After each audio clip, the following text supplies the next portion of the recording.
Good afternoon, everyone, and welcome to Bishop Reed High School. We're here for a special edition of Facebook Live here on ThisWeekSports.com. We are previewing, among other things, the boys basketball district finals among a very busy weekend of postseason action. And I guess to start the show here is Reedy head coach Dan DeCrane. Good to talk to you. Thanks for having us, guys. Appreciate it. You're going to be in a district final tomorrow night at Ohio Dominican against Harvest Prep.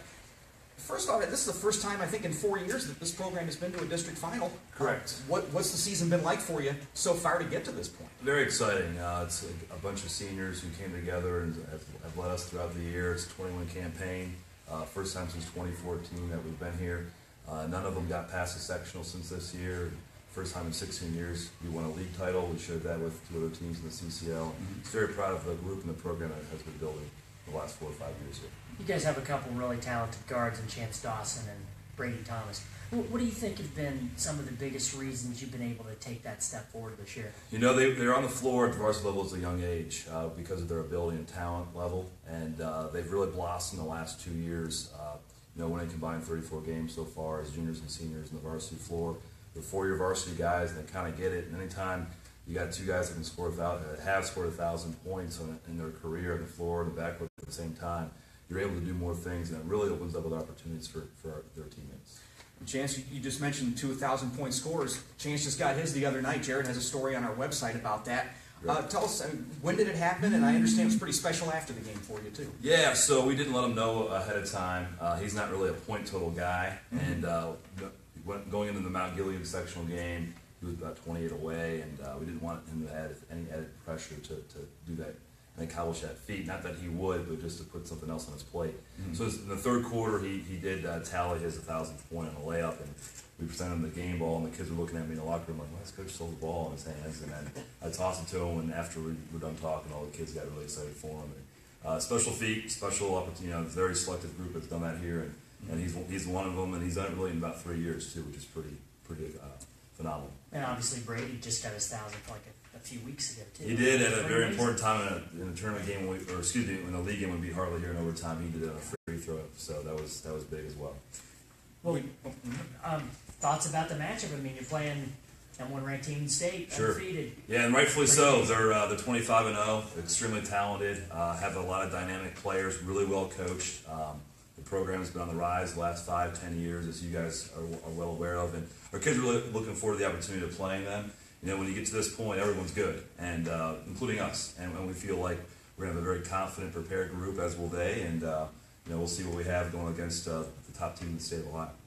All right, Coach. Well, hey, thank you for taking a couple of minutes with us. Appreciate it. Good luck tomorrow night. Thanks, guys. Thank you.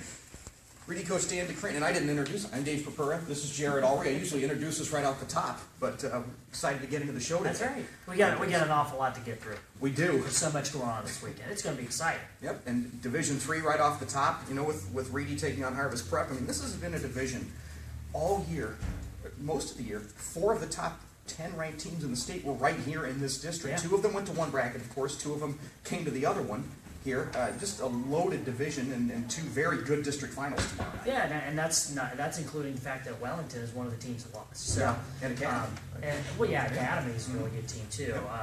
But we'll maybe break down Afrocentric versus Johnstown in a minute. But I guess first off with this Reedy versus Harvest Prep matchup, probably one of the things I when I think about Harvest Prep, I've gotten to know that team a little bit this year. They're just such a deep team.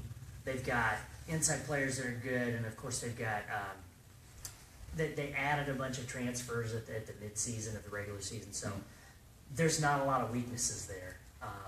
Reedy has an opportunity with this great backcourt that they haven't had for a while, which is it's been great to see for them, and it's ought to be an entertaining game.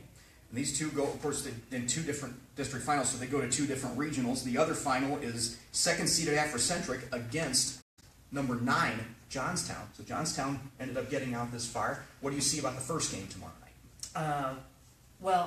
I think Johnstown obviously is a little underrated, and that's they've got this Owen Hazelbaker. He's big. He averages 17 points a game. They just the way that they were able to kind of go out, pull off a big win over Wellington. I mean, it just shows the depth in the district this year. It's a lot of fun, and definitely that wasn't the only place where higher seeds were knocked Oh off. yeah, as far as Afrocentric too. I mean, they've got Trey Baumgartner and John Bennett, a couple of college recruited players. They've got talent just in about every area. So they're going to be a special team to watch, I think, tomorrow night. And if they can win that game, very dangerous in the regional. Yep, and the two district champions, those two teams that come out of Columbus would meet potentially in the state semifinal Right. if they both get that far. The next day at Ohio Dominican, 4 Division I district games. The first one at 10 o'clock is number 9 Pickerington Central against 4-seeded Westerville North. Pick Central. Jeremiah Francis warmed up last night, but to my knowledge, he didn't play. That's what we heard. Yeah, and they ended up winning by 10 over Gahanna. And they take on a Westerville North team I saw last night outlast Canal 89-78. A heck of a game up at Olentangy last night.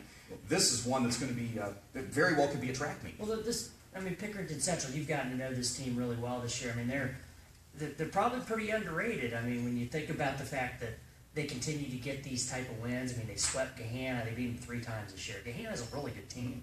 They beat them 3 times this year. Westerville North is a great story to me. I mean, they're a team that heading into the season, you thought, well, maybe the pieces are there for them to make some kind of a run, but a lot of things have to happen. And a lot of things did happen for them this year. They have a lot of good guards. Julian Malone among them. He used to play quarterback on the football team. Actually stepped down before this year to concentrate on basketball. He had an ACL injury last year. Actually still wearing a brace, I should say, on his left leg. You have Jeremiah Keene, who had 31 last night. Julian Brown, I believe his name is. He had 15, something like that. So they can really balance out the scoring quite nicely. Second game, team you cover, Dublin Kaufman, against the team I cover in Upper Arlington. UA's beaten them twice. Once on the buzzer beating 3. Right. Yeah. Both games were really good. Dane Goodwin hit a 3 at the buzzer to win the first game. Sammy Sass with a 3-pointer with about 12 seconds left in the second game for UA to beat Kaufman and win the outright league title. What's your feeling about this? Does Kaufman finally figure out Arlington, or is Arlington too good and they're going to beat him a third time? Well, I guess my first instinct is, yes, the old cliche, it's tough to beat a team 3 times. I mean, maybe that would be something that would go in Kaufman's favor, but there's not a lot of teams that have a Dane Goodwin, so that kind of goes in Upper Arlington's favor, obviously. I mean, he's a really special player. And Kaufman's got some very good players, too. Dominic Penn is blossoming into a very excellent guard for them. I would expect it to be a very tight game, just like the other two. I mean, it just seems logical. Yeah, absolutely. Dane Goodwin earlier today was named Gatorade Player of the Year for the entire state. He is 69 points away from 2,000 for his career, and if UA can put together, and they can continue this postseason run, it's not out of the realm of possibility that he very well could hit that mark sometime in the next 2 weeks. The next game, I don't know that anybody saw, with all due respect to the two teams who were playing in it. Number 10, Reynoldsburg against number 16, Mount Vernon, where most people probably thought it was going to be number 1, Pickerington North, and they fell last night, only by 3. So they trailed 15 going into the fourth quarter. Mount Vernon with a gigantic upset, one of those that people are probably going to be talking about for a little while around. Yeah, I mean, I think the 2 biggest upsets this week were Johnstown beating Wellington, and then but this is even bigger than that. And who is Mount Vernon? That's the question that probably a lot of Central Ohio teams are asking right now. I mean, they don't play in the OCC anymore. He's not in this version. Right, they play in the other Ohio Carbon Conference. They don't really play a lot of teams from around here now because they're playing all those teams up a little bit further north. You look at their stats, they have a couple guys that average 11.5 points a game, but, I mean, lots of teams do. So, that's a pretty amazing story. And this, and a Reynoldsburg team that did beat Pickerington North late in the league season. What do you like about what they're doing? Well, probably the biggest thing is that they can hit you in a lot of different ways. Trey Williams has blossomed into a very, very good inside player for them, and they've got some very good guard play. So with Jamil Galladay, Ben Ford had a great game for him last night. So I mean, maybe this is the Raiders' year this year. Fourth and final game is Westerville South, who's the 8th seed against Hilliard Bradley, which is number 3. What do you think there? Well, Bradley they've been here all year. I mean, they've done exactly what we thought they could do. We didn't know that they would be able to do this, especially when they lost Norris for a while, being out hurt. But and then of course they've got to go against the coach that a lot of people think might be the best in Central Ohio, and Ed Kalo for Westerville South. So it ought to be an entertaining game. What do you think? And those winners will feed into the regional on Wednesday and Thursday night. Yeah. That is going to be a lot of fun. And we'll see. Maybe we could see the 2, 3, and 4 seeds come out, but I don't think it would shock anybody if that's not what happened. Yeah. On Saturday. Now, someplace where the top 4 seeds are still alive, 4 against 1 and 2 against 3, is in Division 2. That'll be at Afrocentric on Saturday. The first game at 1 o'clock is the top-seeded Beechcroft against 4-seeded Hartley, and then South against Eastmoor, 3 against 2 at 4 o'clock. You know these teams well. Beechcroft and Eastmoor, I mean, at least on paper, I guess from seeding they'd be the favorites, but these seem to be 2 really intriguing matchups. Well, especially when you think about the fact that Hartley's coached by Randy Quartercracks. He's been in a lot of huge games over the years. He's going to have this team ready. Mm-hmm. That's another team that has a lot of balance with the way that Collins has developed inside for them, and Garrett Tipton is a 1,000-point scorer for Hartley. And then, of course, Beechcroft is this team that's been on the cusp for a while until this year. We thought, well, maybe this is their year. And then this year it is. I mean, this is where they got 1 loss, 1 city championship. So, very intriguing matchup there. I saw them play in the regular season finale against DeSales, and DeSales gave them quite a game. Ended up getting within a point late and then fell, I think it was 73-66. They were able to get out and run with those guards, but I mean, eventually Beechcroft made too many free throws and hung on to win. Eastmoor against South, and that's the nightcap, so to speak, even though it's at 4 in the afternoon. These teams know each other well, which makes it a fascinating game. Last year, South beat Eastmoor in the regular season. They split in the regular season, and then in the district tournament, Eastmoor beat them for the district championship. Mm-hmm. So then this year, a couple of pretty tight games. Eastmoor beat them twice. So what's going to happen this time? It's going to be a tight game.